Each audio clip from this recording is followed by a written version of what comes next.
내 영혼이 살게 곤배하니 내 불평을 토로하고 내 마음이 괴로운 대로 말하리라. 내가 하나님께 아뢰오리니 나를 정죄하지 마시옵고 무슨 까닭으로 나와 더불어 변론하시는지 내게 알게 하옵소서.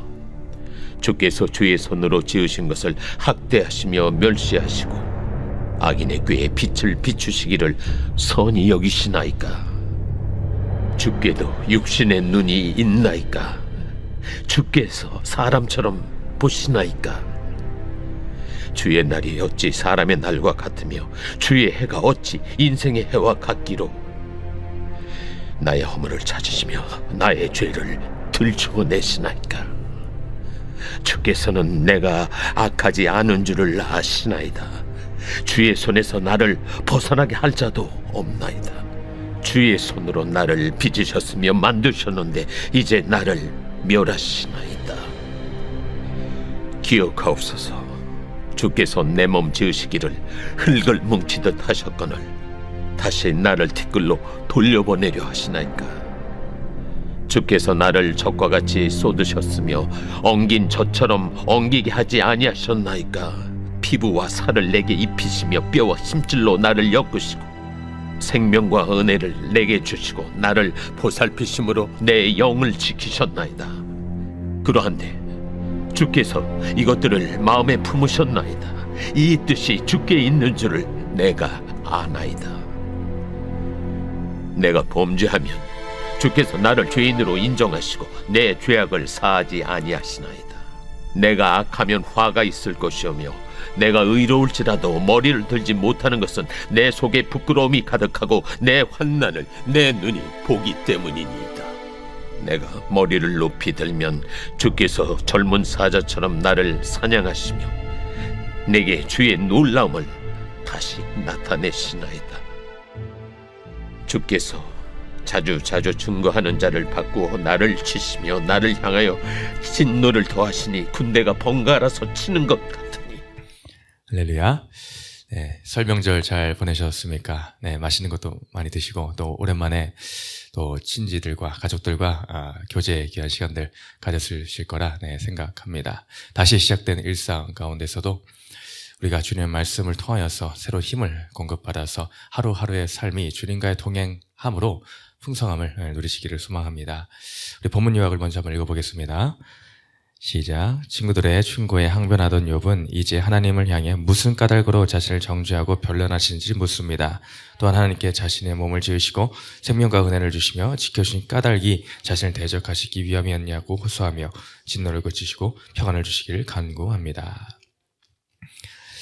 욥기의 말씀을 통해서 우리의 인생을 여실하게 나타내는 것을 우리는 듣고 보고 배울 수 있습니다. 그걸 통해서 다른 것이 아니라 욥의 인생이 나의 인생과 같구나, 또한 그 새 친구들의 삶을 통하여 나의 모습을 보는 것과 같구나라는 것을 우리는 내 삶 가운데에 적용을 해야 될 줄 믿습니다. 욥기서 말씀 지금 계속해서 욥의 참 참혹한 우리는 상황을 계속해서 지켜보는 것이 쉽지만은 않은 것을 봅니다. 욥의 이런 환난 가운데서 어려워하는 그 모습, 또 하나님을 향해서 애통해하며 참 그 말로 다 형용할 수 없는 그런 상황에 있는 것을 보게 됩니다.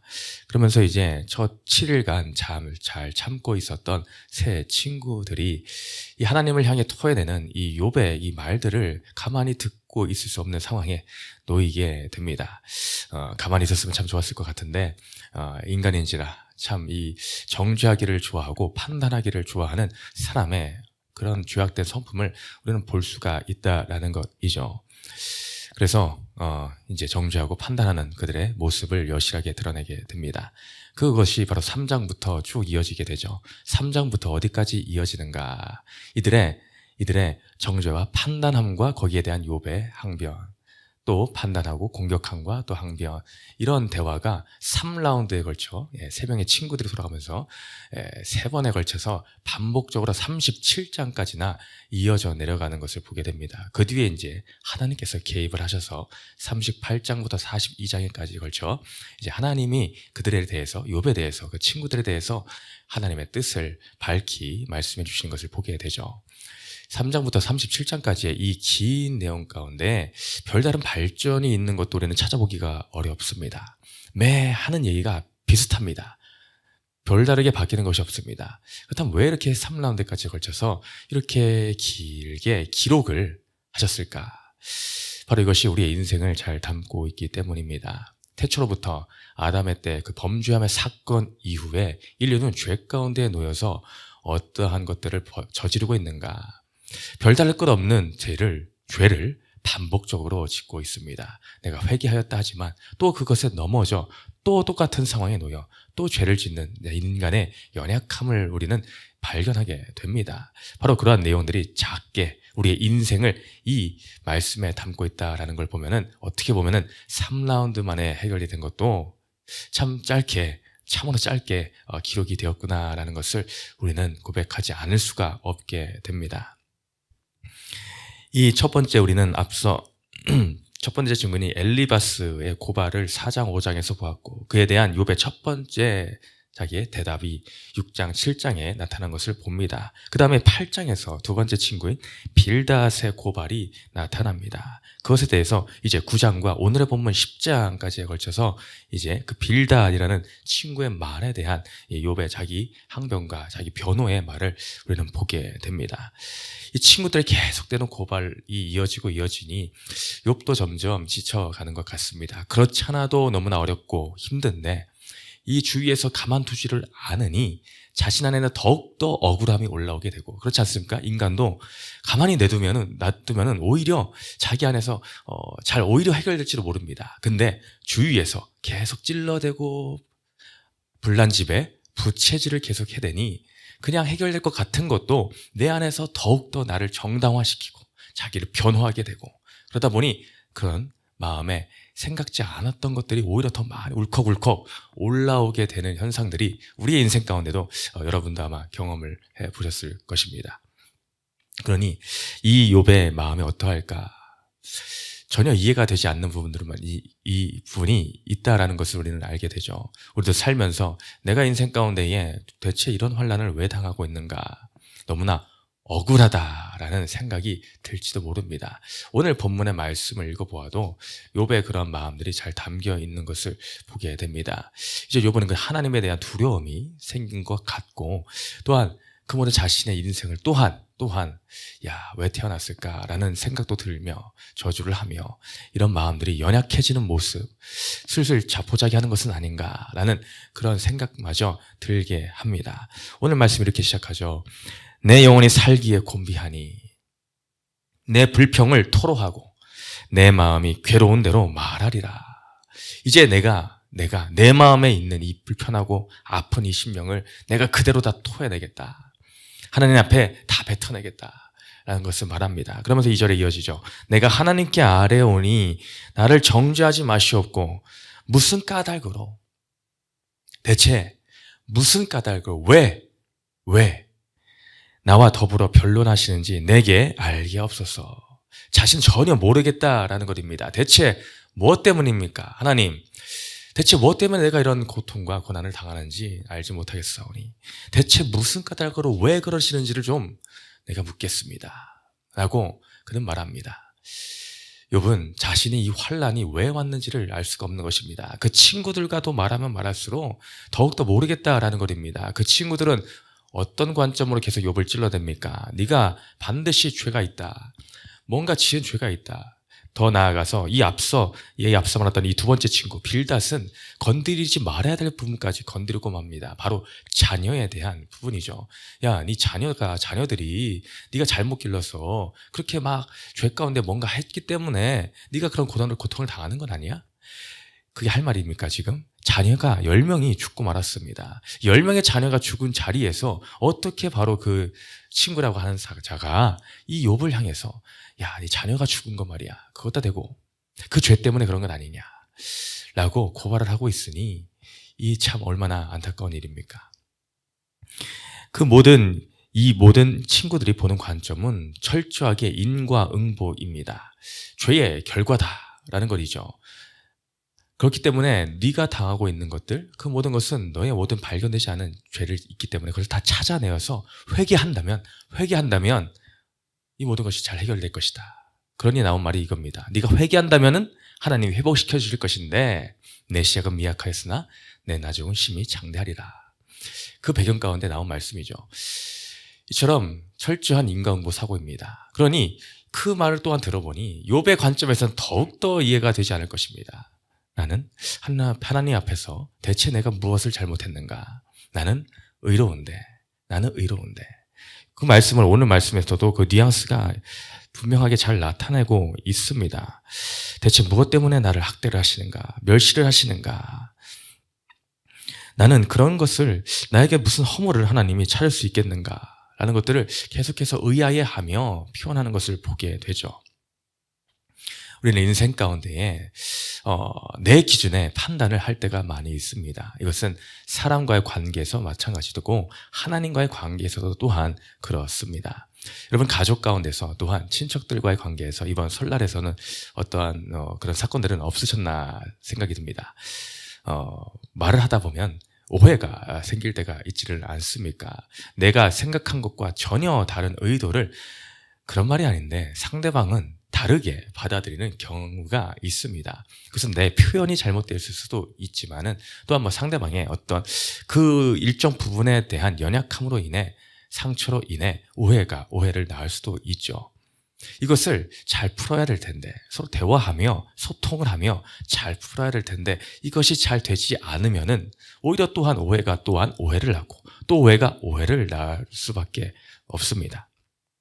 그러므로 이 오해가 계속 쌓이면 어떻게 됩니까? 그게 왜곡으로 딱딱하게 굳어져 버리게 됩니다. 우리 신앙도 그와 같을 거라 생각합니다. 하나님을 향한 오해가 쌓이고 내 마음대로 내 뜻대로 하나님 아버지의 마음을 해석을 하고 하나님을 이럴 거야 라는 내 어떤 경험과 체험으로 인해서 하나님을 단정해버려 하나님을 향한 왜곡이 굳어져 버릴 수가 있다라는 거리죠.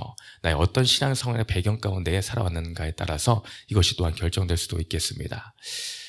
이런 철저한 의인과응보라는 그 시대의 그런 어떤 생각으로 사로잡혀 갇혀서 하나님을 향한 이런 오해가 쌓여 왜곡이 일어나는 이런 현상을 우리는 발견할 수가 있게 됩니다.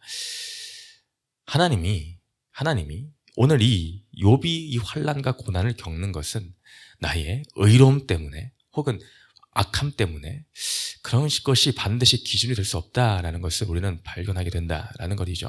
꼭 그렇게 해석할 수만은 없다라는 것입니다.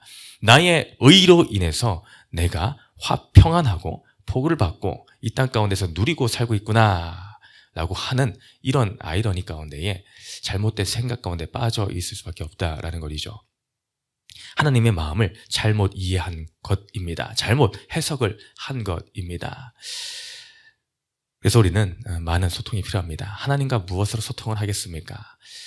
하나님과 오해를 풀려면 말씀을 볼 수밖에 없습니다. 기도할 수밖에 없습니다. 주님과의 관계를 깊이 가져가는 것으로 인해서 성령이 나에게 말씀하시고 말씀을 통해 말씀하시고 기도 가운데 응답하시고 그런 일들이 쌓이고 하다 보면은 자연스럽게 나의 오해가 풀어지게 됩니다.